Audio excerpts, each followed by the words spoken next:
নমস্কার, আমি মধুশ্রী। আপনাদের সবার জন্য নিয়ে এসেছি আমার গোয়া সিরিজের সেকেন্ড এপিসোড। আগের পর্বে আমার সাউথ গোয়া পৌঁছানো আর কিছু অপরূপ সুন্দর বিচ আপনাদের দেখিয়েছি। এখনো যারা আগের পর্ব দেখেননি তাদের জন্য ভিডিওর লিংক দিয়ে রাখলাম ডেসক্রিপশন বক্সে। আজকের পর্বে সাউথ গোয়ার আরো কিছু দারুণ জায়গা আছে। ভিডিওর শেষে অবশ্যই জানাবেন এখনো অবধি সাউথ গোয়ার কোন বিচ আপনার সবচেয়ে ভালো লাগলো। নমস্কার, আমি মধুশ্রী আর আপনারা দেখছেন আমার channel tale of travels by NDB. আজ চলে এসেছি কাবো ডে রামা ফোর্ট। কাবো ডে রামা ফোর্ট আমাদের যে স্টে রয়েছে পালোলেম, সেখান থেকে মোটামুটি 30-40 মিনিটের রাস্তা তো দারুণ ভালো ছিল। প্রবলেম হচ্ছে প্রচুর বৃষ্টি হচ্ছে। এখন বৃষ্টিতে রেনকোট পরে একদম আমি রেডি। চলুন ঘুরে আসা যাক।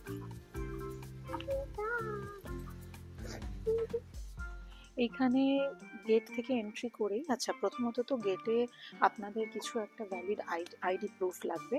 আইডি প্রুফ দেখে তার নাম্বার ওরা রেকর্ড করছেন একটা খাতার মধ্যে, সেখান থেকে এবার এন্ট্রি করে নিলেই হয়ে যাবে। কোনো টাকা পয়সা কিছু লাগছে না, ইভেন পার্কিংও ফ্রি।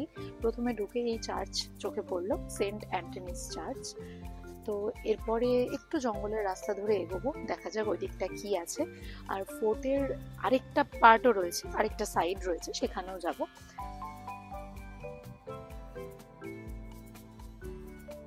বুঝতেই পারছেন রাস্তা দারুণ ম্যাজিক্যাল একটা রাস্তা। শুধু একটাই প্রবলেম যে প্রচুর বৃষ্টি হচ্ছে আজকে।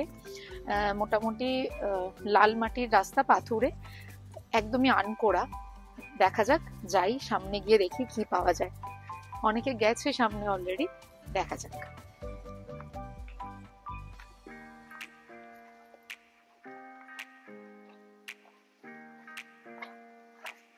হাঁটতে হাঁটতে এরকম একটা জায়গায় চলে এসেছি, মনে হচ্ছে এইখানেই ওপর থেকে পুরো সমুদ্রের ভিউ, একদম যা ভেবেছিলাম ঠিক তাই। দেখুন, এই উপর থেকে সমুদ্রের ভিউটা একবার দেখুন, আপনাদের দেখাচ্ছি। সানসেটের সময় আসতে পারলে এটা ভীষণ ভালো হতো, তবে আজকে তো মনে হয় না সানসেটের সময়ও খুব ভালো দৃশ্য আসবে কিছু। বাকি এই হচ্ছে পুরো ভিউটা।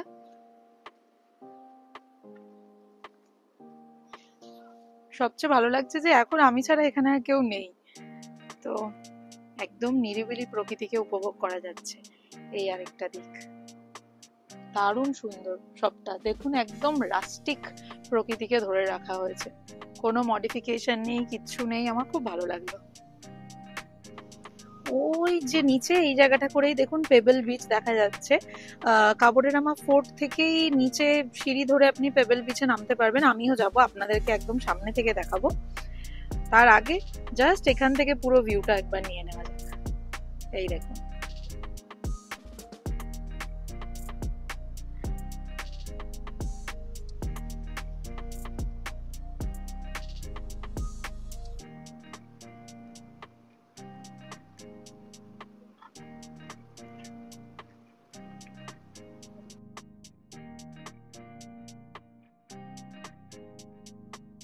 এই যে এই দিক থেকে এলাম, এইখানে দেখুন একটা বোর্ড লাগানো আছে, way to Cabo de Rama pebble beach. Pebble beach এই সামনে উপর দিকে গেলে ওই ভিউ পয়েন্টটা পড়ছে, আর এইখান থেকে যদি আপনি এগিয়ে যান তাহলে আস্তে আস্তে পেবেল বিচের দিকে নামতে পারবেন। এই হচ্ছে পেবেল বিচে যাওয়ার রাস্তা। আমিও যাচ্ছি, আপনাদেরকেও পুরোটা দেখাবো। এই হচ্ছে পেবেল বিচে যাওয়ার রাস্তা।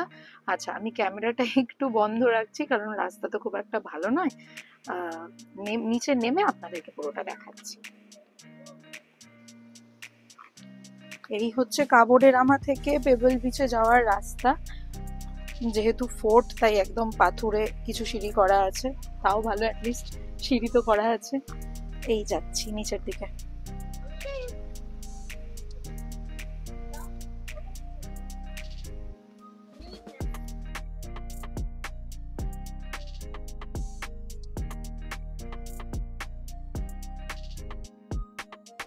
এই এসে পড়েছি পেবেল বিচে। এই দেখুন,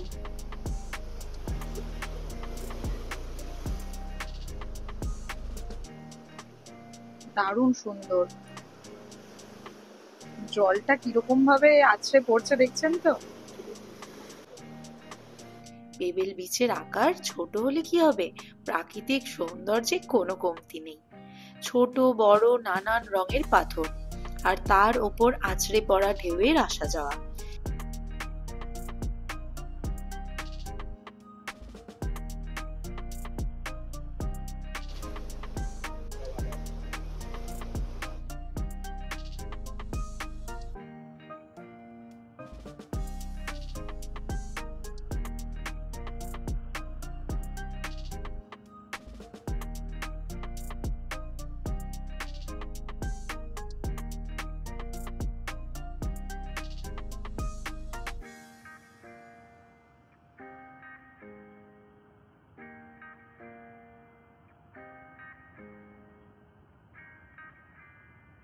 কিছুক্ষণ থেকে আবার একই পথ ধরে উপরে উঠে এলাম আর পৌঁছে গেলাম ফোর্টের অপর দিকে।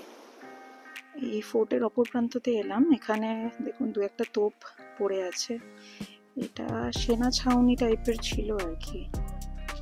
সেই ফোর্ট থেকে একটু দূরে গেলে এই যে এখানেও একটা মানে তোপ রাখা আছে। দেখুন এখান থেকে পুরো ভিউটা পাওয়া যাচ্ছে।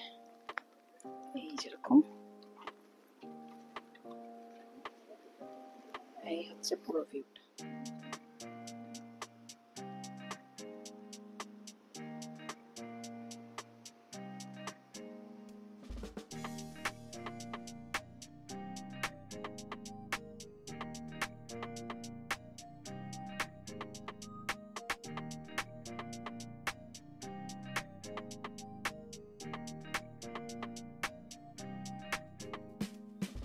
ফোর্ট থেকে বেরিয়ে ফিল করলাম এবার কিছু না খেলে আর চলছে না, তাই ফেরার রাস্তায় সাউথ গোয়ার অন্যতম ফেমাস রেস্টুরেন্টে ঢুকে পড়লাম, দি কেপ।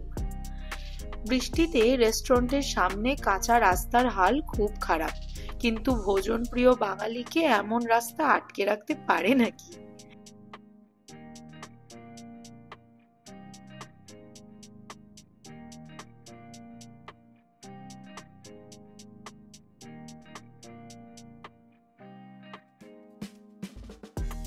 সমুদ্রের ধারে পাথরের যে ছোট পাহাড়, তার ওপরেই রেস্টুরেন্ট বানানো।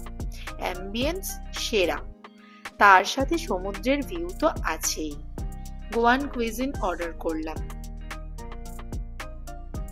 ছিল প্রন জাকুটি।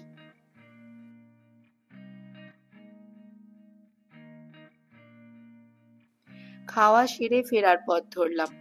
বৃষ্টিতেই চললাম পরের ডেস্টিনেশনে, কোলা বিচ। আগে ভিউ পয়েন্ট থেকে জায়গাটা দেখে নেমে এলাম বিচে।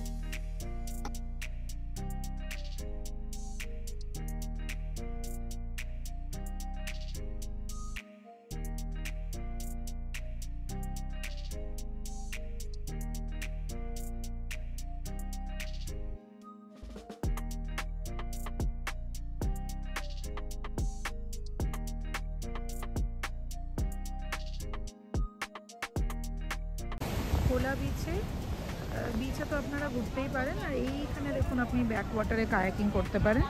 মোটামুটি এখন পার বোট দুজনের জন্য 800 টাকা করে চাইছে। কোলা বিচে কায়াকিং করলাম না, কারণ নর্থ গোয়াতে গিয়ে কায়াকিং করার প্ল্যান আগেই করে রেখেছি, তাই মন ভরে সাগরের সৌন্দর্য উপভোগ করলাম।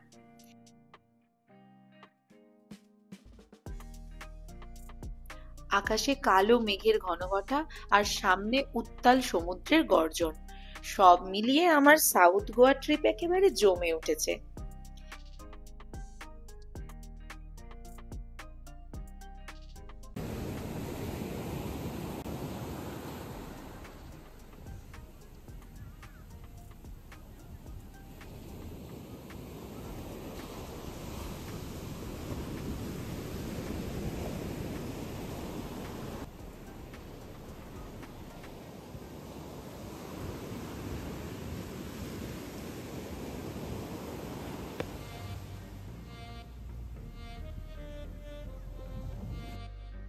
আচ্ছা, দেখতেই পাচ্ছেন এখন চলে এসেছি কোলা বিচ। কোলা বিচটা আমার সাউথ গোয়ার মানে পার্সোনালি বলতে গেলে আমার সবচেয়ে বেশি পছন্দ হয়েছে। ভীষণ সুন্দর। আমি এখানে দাঁড়িয়ে আছি, জলের ঢেউ একবার দেখুন, জলের আওয়াজ তো দারুণ রিফ্রেশিং, আপনারা আওয়াজ পাচ্ছেনই। ঢেউ একদম পা পর্যন্ত চলে আসছে। আর তার থেকেও বড় কথা, একদম ডান দিক থেকে বাদিক পর্যন্ত একটা ওয়াইড রেঞ্জে আপনি পুরো বিচটা দেখতে পাবেন। সামনে ব্যাক ওয়াটার আপনাদের সাথে অলরেডি আগেই শেয়ার করেছি। আমার ভীষণ পছন্দ হয়েছে কোলা বিচ, ভীষণ পছন্দ হয়েছে।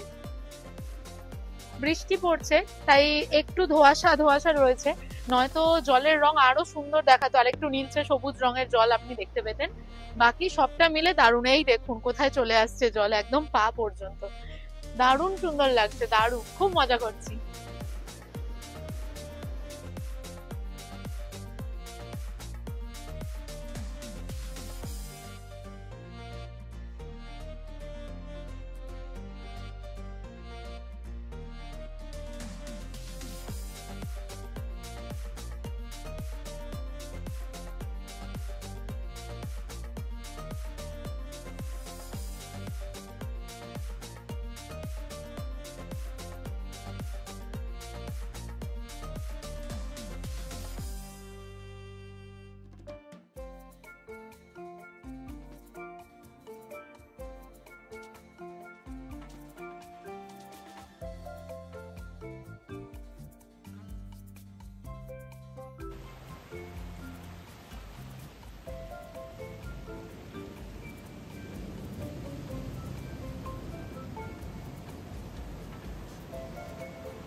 এবার কোলা বিচ ছেড়ে পরের ডেস্টিনেশন যাওয়ার পালা। আরো কিছু ঢেউয়ের ভাঙা গড়া দেখে ওপরে ভিউ পয়েন্টের দিকে চললাম। আমার চ্যানেলটি এখনো যারা সাবস্ক্রাইব করেননি তাদের কাছে সাবস্ক্রাইব করার অনুরোধ রইল। আপনাদের মতামত কমেন্টে জানাতে পারেন, এতে আমার আরো ভালো কাজ করার উৎসাহ বাড়বে।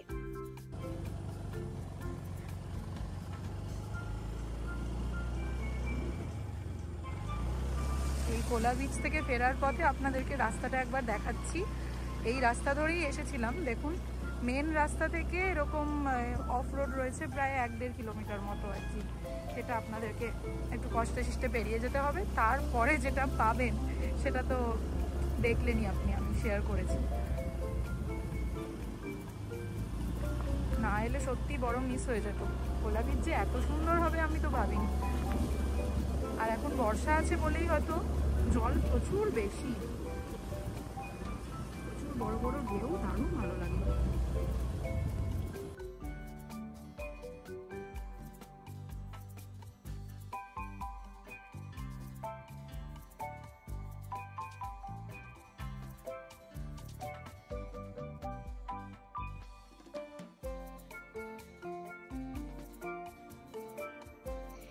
দেখতে দেখতে পৌঁছে গেলাম পরের গন্তব্যে, ক্যাকোলেম বিচ।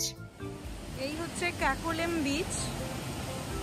বর্ষার মধ্যে উত্তাল সমুদ্র, আর দূরে যাদেরকে দেখতে পাচ্ছেন ওইদিকে আমি জানি না, দেখাচ্ছি আমি আরেকবার। এই দেখুন, পুরো নারকেল গাছের সারি সারি নারকেল গাছের মাঝখানে ছোট্ট একটা ভীষণ সুন্দর বিচ এটা। আর ওই যে দূরে ওই দেখুন, এনারা সব এখন মাছ ধরতে ব্যস্ত, দেখেছেন? আরও কয়েকজন দেখুন এইদিকে আছে, এদিকে এই দেখুন এনারাও মাছ ধরছেন এখন। আর সবচেয়ে ভালো লেগেছে আমার যে জায়গাটা, সেটা হচ্ছে এইখানটা। উপর থেকে জল ছোট্ট একটা ঝর্ণার মতো পড়ছে। প্রচুর খাটনি করে আসতে হলো আর কি ক্যাকোলেম বিচে। ক্যাবোডের আমার ফোর্ট থেকে ফেরার পথেই রাস্তাতেই এটা পড়ে। তো দারুণ সুন্দর লাগছে, দেখুন দেখুন একবার আপনাকে দেখাচ্ছি। প্রচুর বৃষ্টি হচ্ছে এখন।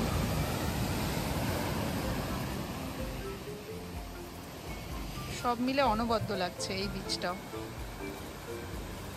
তবে একটাই প্রবলেম, দেখুন এত সুন্দর প্রাকৃতিক সৌন্দর্য, তার মধ্যে আমাদের মতোই কিছু লোকজন আছেন যারা এখানে এত প্লাস্টিকের জিনিসপত্র সব ফেলে রেখেছেন, চিপস বটল এগুলো সব করেছেন। ভাবুন, এইরকম পরিবেশটা নোংরা করতে ইচ্ছা করে? প্লিজ আপনাদের জন্য একটা অনুরোধ রইল, প্রকৃতিকে আমরা যতটা সম্ভব পরিষ্কার রাখার চেষ্টা করব, যাতে প্রকৃতিও আমাদের জন্য যতটা সম্ভব সহৃদয় থাকে।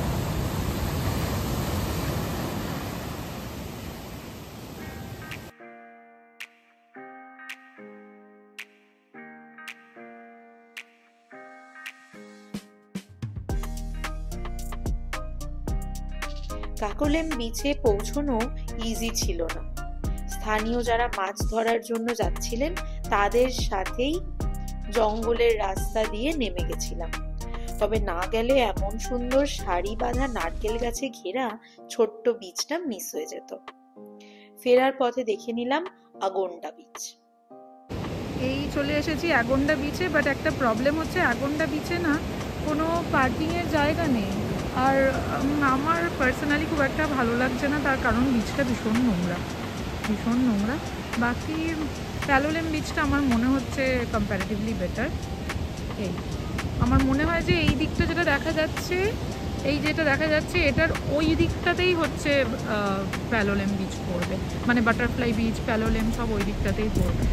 এই হচ্ছে ওভারঅল। বাকি স্টে রয়েছে এখানে প্রচুর, আর এত স্টে আছে বলেই হয়তো বিচটা খুব একটা পরিষ্কার নয়, খুব নোংরা।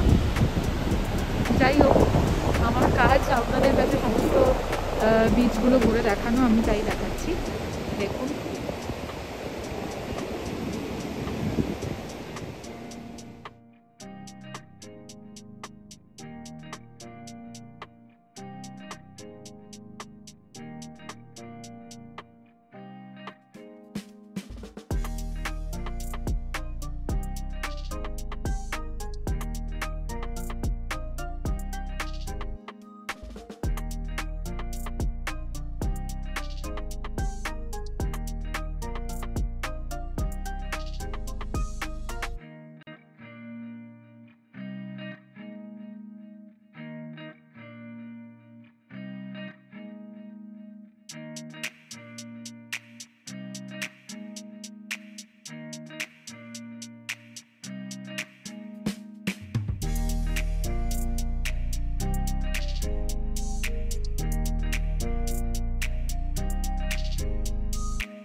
সাউথ গোয়ায় দ্বিতীয় দিনটা বৃষ্টি মাথায় নিয়েই ঘুরতে হলো ঠিকই, কিন্তু বেশ নির্ঝঞ্ঝাটে ঘুরে নিলাম।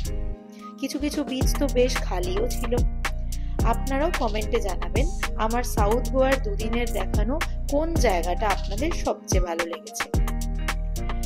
আমার তো এখানকার রাস্তাগুলো বেশ মনোরম লাগছে।